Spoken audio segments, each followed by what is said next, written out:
welcome to the Blue-Red Splinter Twin wrap-up. I managed to go 4-0, which was a pleasant surprise. Didn't play perfectly the entire time, but things managed to go our way throughout the tournament, which was nice. We're playing a very stock list here, and I definitely liked all the card choices in the main deck. Players better than myself have had months to fine-tune this deck, and I think they've done a good job. I think all of the numbers in the main deck are exactly where they should be for the most part. Sideboard could maybe see a few changes. We had some weird one-ofs that were kind of all over the board, but some of the cards were definitely pretty good. Like, I liked the Molten Rains, the Spellskites, the Threads, the Batterskull, the Anger of the Gods, the Ancient Grudge. Just some of these like random one-ofs here I'm not really sure about. Like, I'm not sure if we need the Dismember or the Relic in particular. I think we could maybe even go to 2 Batterskulls, as that turned out to be pretty useful, and I did see some lists with 2 Batterskulls in their board.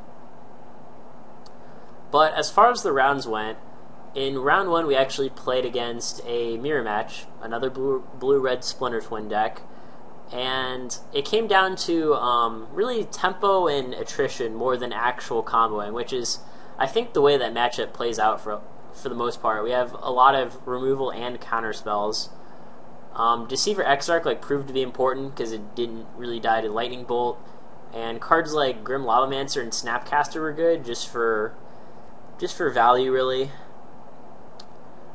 Game 1 he managed to beat us to death before we could really do anything, but games 2 and 3 we did manage to out attrition him, which was pretty nice. So, as you would imagine, mirror's about 50-50, but we did manage to take it. Round 2, we played against Kiki Pod, and game 1, we kept a sketchy hand, and our opponent mulled to 5 himself. So, in the early game, neither of us really did a whole lot, and he did draw into some threats, and we almost died, but on the very last turn before he killed us, we managed to draw the Splinter Twin for the infinite, so we got a little lucky there. And then the next game we just prevented him from really doing anything threat-wise. Like, we 2-for-1'd him with Anger of the Gods. We made it so he wasn't really able to do anything productive with Birthing Pod, and he was leaving up Path to Exile mana the entire game, so I waited until I could Izzet Charm the Path before I Splinter Twin comboed him, which was successful. So we beat him 2-0. I'd say the pod matchups are generally probably slightly favorable. Like, I think we have more ways to interact with their strategy than they do with ours, which I think gives us a slight edge. And we did manage to take that one 2-0, which goes to reinforce that. Then round 3 we played against a trickier matchup, probably one of our hardest ones, I would say. It was Jund, and that is Jund with Deathrite Shamans. For those who are curious, the modern bans have not got into effect yet on Magic Online, as this video is being recorded, that is. So, game 1, he managed to take it pretty decisively, just by having the double Lightning Bolt to prevent us from going off with Splinter Twin plus Deceiver Exarch, and I believe we ended up dying to a Termaglyph or something. But games 2 and 3 we managed to get it. Game 2 we played a Batterskull and got it Maelstrom pulsed, but we managed to pull it out anyways. And then in game 3 he didn't have the pulse for the Batterskull, which bought us a lot of extra time until we were able to infinite combo him with Splinter Twin.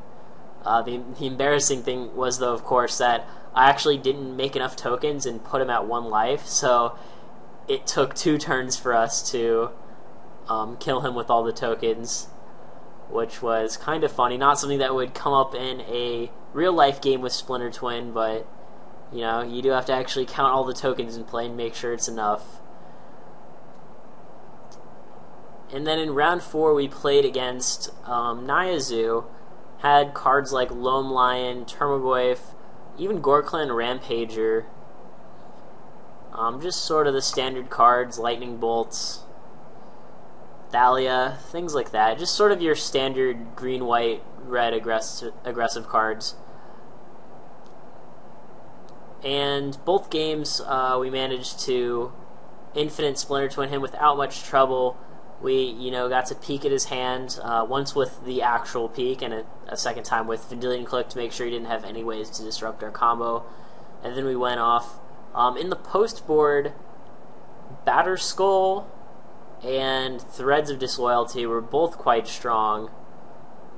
So, I mean, as I did mention before, I would consider going up to that second Batterskull, depending on what the meta looks like. But the Zoo matchup seems good. I mean, 1/4s are pretty good at blocking like all those 3 power guys, and all we have to do is just sort of keep them off our back with removal and then infinite them hopefully without much trouble. So the Zoo matchup seems anywhere from decent to favorable. So with the bannings, Zoo's going to get more popular, which might help this deck be a force, and then Jund is going to be less popular, which is also good. I would suspect that the Fairy matchup is not favorable. Of course, I haven't actually tested that yet, so that's just speculation.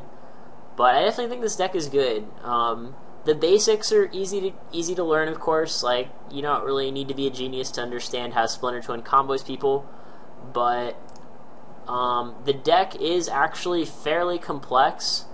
Some of the tighter interactions are hard to learn and come up. Even just knowing like how to use your Pestermite and Deceiver taps and untaps when you're not going for the infinite. You can do like cool little things like untapping your Lavamancer for an extra burn, or sometimes you like untap one of your lands or tap one of theirs in their upkeep, or tap the creature. But I think this is a cool deck. I think, given that the way Modern's going, I think it's a good investment as well. Like, it's not very expensive, and I think the deck is likely to be playable for quite some time.